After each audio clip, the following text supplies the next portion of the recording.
For birds to fly, they need to be light. They need a light engine, a fuel tank that is fairly small, and they need high energy food to get them there. High energy from plants is generally the seeds, the fruit, and the nectar. For this reason, birds seldom eat grass. The ostrich eats grass, but it doesn't do a lot of flying.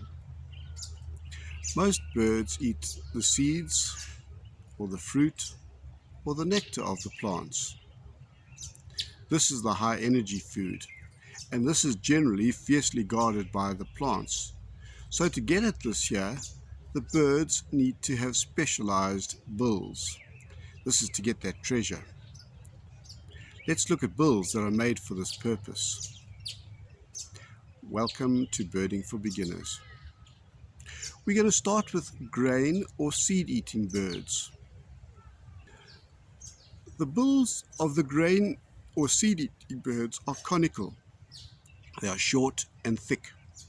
These bills are triangular in shape, with strong upper and lower mandibles. Having cracked the cases of these seeds, the birds use their tongues to nimbly separate out the kernel from the husk. Remember our Cape Sparrow, the Mossie, the one we started with? Those are seed-eating birds. Other seed-eating birds are the finches, the weavers, the waxbills, spurfowl, franklins, don't forget our guinea fowl, and then there are those of the dove family, which of course includes the pigeons. These are others, but they'll give you a good idea of what seed-eating birds are. Another favorite bird of mine is the thick-billed weaver. I've seen him under the white stinkwood tree eating the seeds. They're quite hard to crack, but they seem to do a great job. And they crack the seed and then they separate out the outer casing from the kernel with their tongues. Nectar feeding. In South Africa, we have 21 songbirds and 2 sugarbirds. The 2 sugarbirds are a bit heavier. They're around about 35 grams. But the sunbirds weigh from 7 upwards to 20 or so grams, small birds. They all have a long, slender, concave bill, in other words, one that points down a bit. These bills do not need to be strong, as this would just add extra weight. The bill's length is from about the length of the head to over 2 times the size of the head.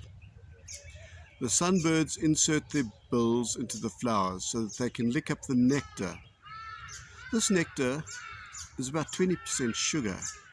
With that amount of sugar, one would think that these birds will be malnourished or have diabetes. This happens in other animals. But these birds also eat spiders and other invertebrates to complement their intake and give them the minerals they need. Fruit-eating birds. The fruit-eating birds in our area in Gauteng are mainly barbets, the black-collared barbet and the crested barbet, the go-away bird, but there are many other birds that also eat insects. They tend to be generalists. We'll get to them later.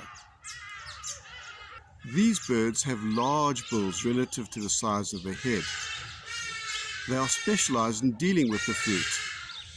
The upper mandible is curved, giving it strength, and the lower mandible is smaller and has a sharp point that helps it cut into the fruit and cabbages, much to vegetable gardens' distaste. Some of these birds can crack the nuts as well. Then there are the generalist birds. There are several birds that fit into this category. I saw a black-capped bulbul eating a flower on the lawn, and I thought there was something wrong with this bird. But my bird book says that this is common in these birds. There are thrushes that, although they are insect eaters, I've seen them eating grapes. I saw a pied crow under an oak tree eating the acorns. The crow is a scavenger, and its bill is not too specialized either. The Cape white-eye is another insect eater that has an appetite for fruit trees too. The bills on these birds are typically straight, large and general purpose. As you can see, there's a lot of specialization in birds, but there are many overlaps.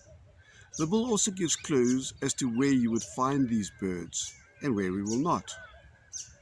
Seed eaters will not be found in a riverine forest, and fruit eaters don't inhabit the open grass savannas. Thank you for watching, and bye for now.